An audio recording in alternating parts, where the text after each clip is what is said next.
Hello everyone and welcome back to the finals of the FIDE World Cup. Not the battle for first place, but the battle for third place. It is Fabiano Caruana versus Nijat Abasov, and in this match both players actually came to play some chess. So let's not spoil anything, let's dive straight into it. Quite a lot to enjoy. Of course, you know from the previous game where Nijat won a brilliancy with the white pieces. Fabi now needs to strike back in order to force tiebreaks. So it's either going to be Nijat who wins third place and there are no games tomorrow, or Fabi equalizes today and then we get more chess tomorrow. So let's see what happened here. Fabi has the white pieces and he opens with pawn to e4. We have pawn to c5. Nijat goes for the Sicilian defense. We have knight to f3, e6, and now pawn to d4. We have captures, and now knight to c6. We have knight to c3 and knight to f6. And more often than not, you will see knight d to b5 here, and we've seen this technique quite a lot in the World Chess Championship match between none other than Fabiano Caruana and Magnus Carlsen. But here, Fabi opts for bishop to f4, and it's actually the 9th most popular move in this position. And here he says, okay, obviously you are very strong, I know you're prepared, but how prepared are you really? And here it really hasn't been played quite a lot, especially in top tier chess. There is one game from 2021 from Sunway Sieges tournament where Abhimanyu Puranik defeated Arjun Erigaisi with this move, but in that game d6 was played. Here we have bishop to b4 and now knight to b5. Only now going for knight d to b5, now threatening knight to c7 check. And Fabi says, what do you play here? Are you prepared for this? Do you know your stuff? And Nijat says, yes, I do. Knight captures on e4, and this is indeed the top move. Just to give you an example, of course, you guys are wondering, is knight to c7 check a thing here? Not really. Even with perfect play, white gets just a dead draw here. And if white even makes the slightest of mistakes, then white can get a very bad position. Just to give you a quick example, let's say queen f6, and now black piles up on the pawn here, on the knight here, also the bishop on f4. Now we're going to play queen f3, and now knight captures on c3. Of course, you go back with the bishop. Now comes knight to d4, and now the knight wants to capture on c2, so you have to prevent this. Now you get queen to e5 with check, bishop to e2, and now knight captures on c2 with check. Just a brutal variation. Of course, queen cannot capture due to checkmate on e2, so king has to move. Now you play knight to e4 again. Putting pressure on the bishop here, so bishop captures on b4 has to be played, knight captures, attacks the queen. Queen to a3, now pinning the knight to the king, and queen to c5. And black has a very good position, threatening checkmate, and the only move for white would be to trade queens, queen e3. Black happily trades, and now after knight to c2, black will get one more pawn, and then with 3 extra pawns, of course, you're not interested that you're down the exchange. Black will be much better here. Let's say rook c1, knight captures on e3 with check, and after king to g1, just king e7, you defend the bishop here. Black is, well, pretty much winning here. So that's why you don't go for knight to c7 check right away. Fabi plays queen to f3, and now pawn to d5. We have knight to c7 with check, king to f8, and now queenside castles by Fabi. So this is all been played before, and both of them are playing the absolute top engine moves. Bishop captures on c3, now destroying Fabi's queenside, and b captures on c3. And here the top moves are e5 and g5, and both of them have been played in this position. Even the move that has been played in this position, queen to e7, that Nijat plays, which is a mistake, has also been played before, which is funny, because you are going after the a3 square. You want to deliver this check, and with the knight covering d2 should be very nice for you. However, Fabi plays pawn to c4, and he played it pretty much instantly, so he shows that he knows his stuff. The queen is now controlling the a3 square, and there's really no good move here for black. You just have to accept that queen to e7 was a waste of a tempo, because if you try to save your rook now with rook to b8, then look at this, c captures on d5. Already you're losing material. If you try to recapture, knight captures, attacks your queen, and after queen moves, now bishop captures on b8, knight captures on b8, and queen to a3 with check. King will move, and now knight to e7 with check. King goes here, you can even go for some windmill action, another check, king has to move, knight e7 check, king goes here, and now bishop to b5 check. Bishop to b5 attacks the queen. And that's pretty much it. It'd be useful if we had a name for an attack on the queen. Like, yeah, that'd be useful. But yeah, knight to c6 will lose for black in a few more moves. If you capture right away, then you just go for instant checkmate, and that's it. So you cannot play rook to b8, even though it's okay. It's a valid question. Can this be played? But here we have queen to f6, and it is now as of move 12 that we have a completely new game. So how can Fabi deal with this queen to f6 move?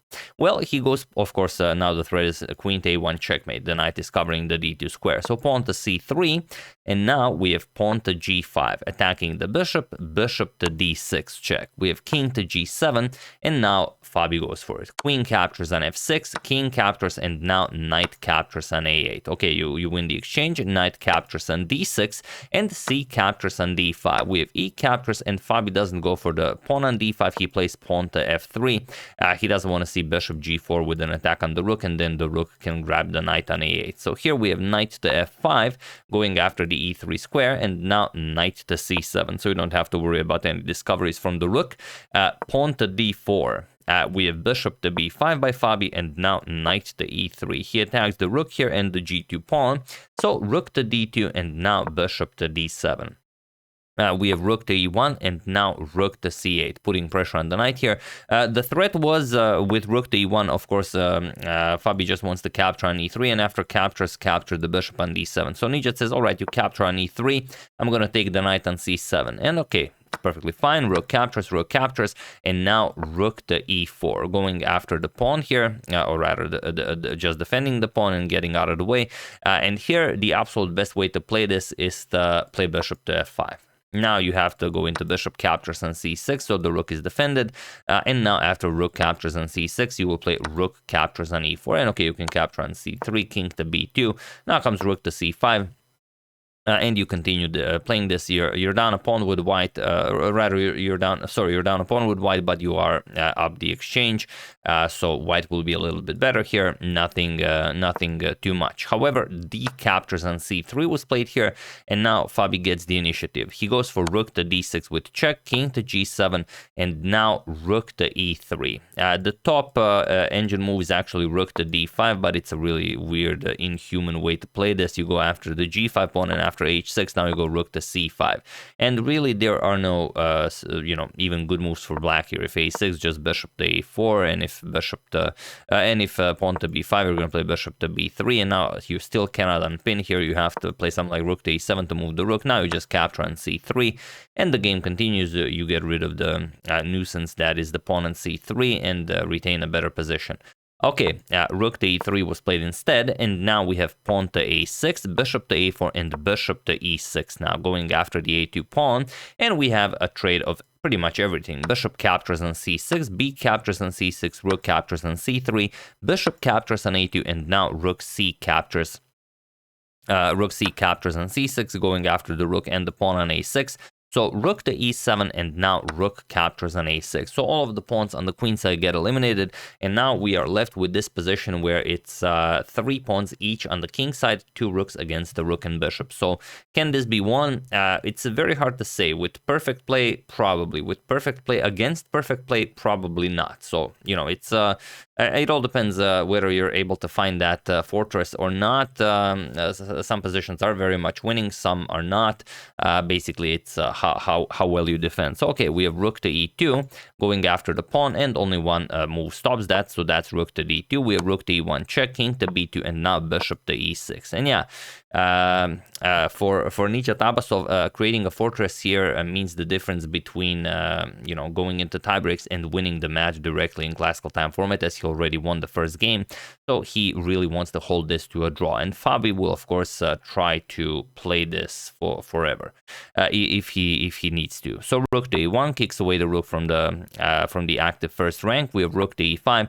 Now comes king to c3, and okay, pawn to h6. We have king to d4, rook to b5, and now king to e3. We have rook to b3 check, king f2, and now rook to b4. Abasov says, all right, I'm waiting for you. Show me what you got. We have rook to a5. Fabi now needs to figure out a plan on how to even create some chances, because without creating some sort of a weakness, there's no way of eliminating anything anything here. The pawn defends the bishop, the h5 pawn defends the g5 pawn. There just aren't any weaknesses here. So rook to h4 goes after the h2 pawn. Fabi plays h3, rook back to b4, and now king to g3, and just king f6. Nijat says, all right, show me what you got. Rook to e2, and now bishop to f5. And now shifting the bishop over to g6. We have rook e to e5, attacking the bishop, and just bishop to g6. We have rook e to b5, trying to trade off rooks, but just rook c4. We have rook to b6, check, king to g7, and now rook a to b5. We have rook to c2 now, and here Fabi needs to figure out a way on how to play h4 and f4. He wants to play h4, and then force g captures on h4, and then get this pawn all the way to f5. That's pretty much the only thing that Fabi can do. So rook to b2, we have rook to c4, and now rook to b4. It'd be very useful if the rook wasn't on c2, so when Fabi pushes this, that he can capture and the rook will not be attacking the g2 pawn. But okay, we have rook to c5 here, and now rook 6 to b5. Again, offering a trade, and just rook back to c2. He says, nope, I'm very comfortable here. We have rook to d5, and now rook to a2. We have pawn to h4, and now g captures on h4. And look at this, king captures on h4. Now, what's the idea here? This is the, not king captures, rook captures on h4. Of course, the king has to keep an eye on this pawn here. And now pawn to h5. And now, what was Fabi's idea here? Of course, the one that we've already mentioned. He wants to play f4 and f5. Now, the other thing you're probably wondering is it possible to not capture here? Why would you willingly ruin your pawn structure? Well, the problem is your g5 pawn is attacked twice, so you can't just do nothing here. And f6 creates too much of a draft here. Your king will not be defended. You need to have the pawn on a light square, so the bishop and pawn creates a sort of a barrier, from the white rooks. So you have to capture this. We have rook captures, and now, of course, pawn to h5, and rook back to b4. We have rook to c2, and now pawn to f4. Now Fabi wants to play pawn to f5, and this is where it all basically begins. Now, king to h6, I've actually left the engine to crunch the numbers here, and after some depth 50, the engine says that, yeah, white is much better, but the engine still cannot win this. So king h6 is the move that the engine plays. Very hard to actually prove something here. King to f6 is what Nijat played, and now comes rook to g5. And now the question is, what do you play here to actually hold this with black? That's the question. Feel free to pause the video, and what would you play this? Imagine you are defending this position with black. What would you play this? What would you play in this position? What is white's plan? What is Fabi threatening with rook to g5? Would you lose this game, or would you hold against Fabi and clinch third place in the FIDE World Cup 2023? Figure it out while I give you a couple of seconds.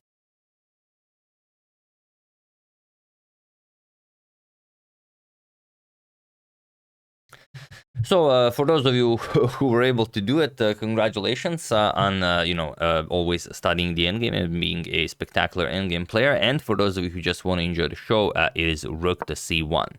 For those of you who were wondering why I was just laughing, I was just reading some comments on my previous video, and someone wrote, how many times has Magnus had food poisoning? Yeah, seems like he always gets food poisoning. Really, what does he eat? But yeah, rook to c1 is the move you should play, and it's not the move that was played. The point behind this is that, let's say after rook to b6 check and king g7, you play f5, it doesn't work. Because king h6 attacks the rook, and after f captures on g6, king captures on g5, and f captures on g7, you can easily stop the pawn, rook to f1. And on the other hand, if you don't push f5 right away, if you prepare it with king to h4, now f5 would be deadly, then rook to h1 comes in very handy. That's why a rook needs to be on the back rank. You go back, and then rook back to c1. This is how you hold. However, after rook to g5, rook to c6 was played and stopping rook to b6. But now, I actually thought about making this the pause the video moment, but I thought it was much harder for you to actually stop what was coming now than to actually realize what to play here. And now, of course, Fabi plays it, king to h4. And now you don't have rook to h1 check, so there is nothing you can do here pretty much. Bishop to f5, of course, rook captures on h5, so you can't play that. Rook to e6 was played, and now, of course, pawn to f5. Bishop captures on f5. We have the move you were wondering about, of course, does not win you the game. You have to play rook to f4. Now go after the bishop here, rook to e5, and now just rook captures on h5. And he was in this position on move 59 that Nijat Abasov resigned the game, as there is nothing more to be done here. So Fabi equalizes, and we will have more chess tomorrow as Fabi forces tie breaks, and now the match for third place is still being fought. Now, the reason you resign here is fairly simple. Once you unpin king e6, you can just play pawn to g4. And now after the bishop moves, you just trade here, captures, and it seems like you still have your fortress. It's the problem is the king is outside of the fortress. If the king was inside of the fortress, okay, we're talking about something here, but after king g5, there's nothing here. King to d6, you're gonna play rook to f6 with check, king e7, and you just destroy the entire fortress. Rook captures on g6, pawn captures, king captures, and after king f8, king to h7, and now once you control these three squares, you can just advance your pawn to victory. That's it. King f7, you're going to push the pawn here. Doesn't really matter what you play. King f8, you're going to push the pawn. You're going to play king here, push the pawn. King here, push the pawn with check. And now, of course, you checkmate the black king in some 7 moves. So yeah, after rook captures on h5, Fabi wins, and what a victory it was. And it's good for Fabi to bounce back like this psychologically. I mean, a player of his skill set. Of course, you don't become a former 2800 by not being able to bounce back after a single loss. So even though it was a devastating loss, Nijat played a brilliant game. If you haven't seen it, do check it out. I will even put a link to it in the description below. First link you will see. Nijat absolutely demolished Fabiano, so do check it out if you haven't seen it. But yeah, Fabi just bounces back. Like I said, maybe you can hold it at like, I don't know, you would probably hold it against your friend. But not against that, friend who plays the best chess out of all of your friends, and then you would not be able to hold it against the grandmaster. But then again, grandmaster would not be able to win it against an engine, so it's hard to say. So yeah, that's the game. I really hope you guys enjoyed it. I would like to thank gurneychessfestival.org.gg, Phil Malthus, Kartikola, David Kimura, and Franz Pankart for your contribution to my channel. Thank you a lot. I really appreciate it. As usual, you can check 2 of my previous videos here. Thank you for watching, and I will see you soon, continuing the coverage of the FIDE World Cup until it finishes. So thank you all. I will see you soon, and have an excellent rest of your day.